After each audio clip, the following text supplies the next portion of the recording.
Important breaking.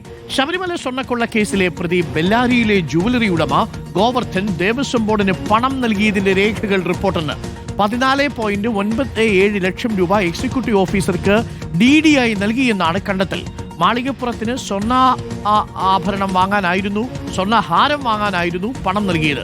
Unnikrishnan പോറ്റിയുടെ നിർദ്ദേശപ്രകാരം അന്നദാനം നടത്താൻ 10 ലക്ഷം രൂപ നൽകിയെന്നും ഗോവർദ്ധൻ മൊഴി നൽകിയിട്ടുണ്ട്.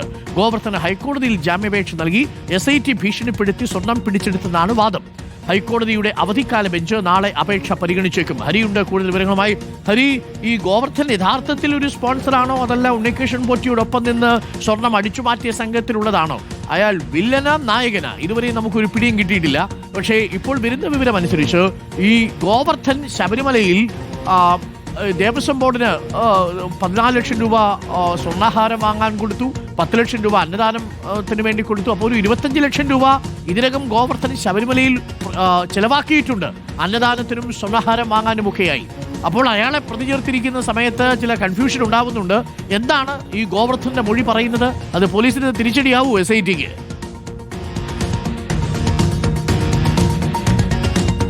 അരുൺ, അതിൽ കുറച്ചുകൂടി വ്യക്തതയോടുകൂടി പറഞ്ഞു കഴിഞ്ഞാൽ ഈ 989 ഗ്രാമാണ് ഈ സ്വർണം വേർതിരിക്കുന്നത്. ഈ ദ്വാരപാലക പാളികളിൽ നിന്നൊക്കെയായി സ്വർണം വേർതിരിക്കുകയാണ്. 989 ഗ്രാം സ്വർണം ആ സമയത്ത് കിട്ടുന്നു.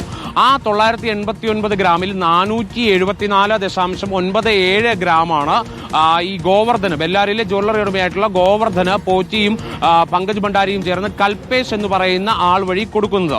ആ കൊടുത്ത സ്വർണത്തിന് പ്രതിഫലമായിട്ടാണ് ഒരു 14 ലക്ഷം രൂപ ഗോവർദ്ധൻ ദേവസ്വം ബോർഡിന് നൽകുന്നത്. അതായത് എക്സിക്യൂട്ടീവ് ഓഫീസറുടെ പേരിൽ ഒന്നിലധികം ഡ്രാഫ്റ്റുകളായിട്ടാണ്, ഡിമാൻഡ് ഡ്രാഫ്റ്റുകളായിട്ടാണ് ഇത് നൽകുന്നത് എന്നുള്ളതിന്റെ തെളിവുകളാണ് പുറത്തു വന്നിരിക്കുന്നത്. അതായത് ഈ സ്വർണം വാങ്ങിയതിന് പണം നൽകി, പക്ഷേ അത് ശബരിമലയിലെ സ്വർണമാണെന്നുള്ള മൂല്യത്തിനനുസരിച്ചല്ല ആ പണം നൽകിയിട്ടുള്ളത്. മറിച്ച് ആ സമയത്തെ കണക്ക് അനുസരിച്ചുകൊണ്ട് ഒരു ഗ്രാമിന് 3120 രൂപ വെച്ചിട്ടാണ് ഈ പറയുന്ന 14,97,288 രൂപ നൽകിയത് എന്നുള്ളതാണ് ഇപ്പോൾ വന്നിട്ടുള്ള കണക്കുകൾ പ്രകാരം ഉള്ള ഏറ്റവും പ്രധാനപ്പെട്ട കാര്യം എന്ന് പറയുന്നത്.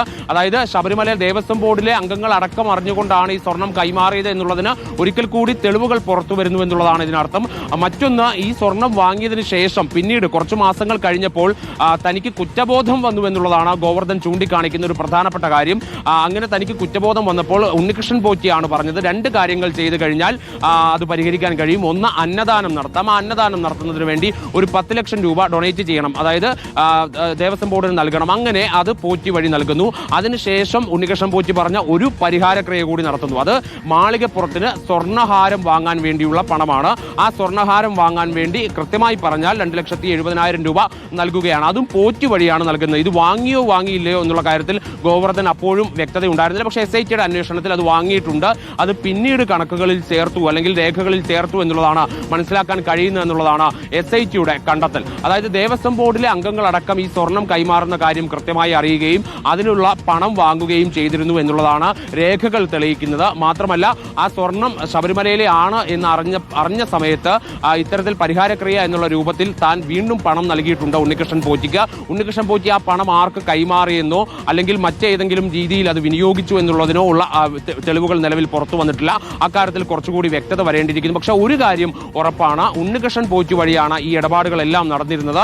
ആ ഇടപാടുകളെല്ലാം അറിഞ്ഞിരുന്ന വ്യക്തികൾ ദേവസ്വം ബോർഡ് ഉദ്യോഗസ്ഥർ കൂടിയാണ്. അല്ലെങ്കിൽ ആ പണം എക്സിക്യൂട്ടീവ് ഓഫീസറുടെ പേരിൽ ഡിമാൻഡ് ഡ്രാഫ്റ്റ് ആയിട്ട് അയക്കില്ല എന്നുള്ളത് തന്നെയാണ്. കാരണം അല്ലെങ്കിൽ അങ്ങനെ ഒരു അസ്വാഭാവികത അന്ന് അവിടെ ഉണ്ടായിരുന്നെങ്കിൽ അവർ അത് സ്വാഭാവികമായിട്ടും അത് മുന്നോട്ട് കൊണ്ടുപോകില്ലായിരുന്നു. പക്ഷേ അവർക്കത് കൃത്യമായി അറിയാമായിരുന്നു, ദേവസ്വം ബോർഡിന് അറിയാമായിരുന്നു എന്നുള്ള കാര്യം വ്യക്തമാവുകയാണ്. അതിന്റെ രേഖകളാണ് ഇപ്പോൾ പുറത്തു വന്നിരിക്കുന്നത്. Arun, okay, thank you. വളരെ പ്രധാനപ്പെട്ട വിവരമാണ്. Thank you Hari.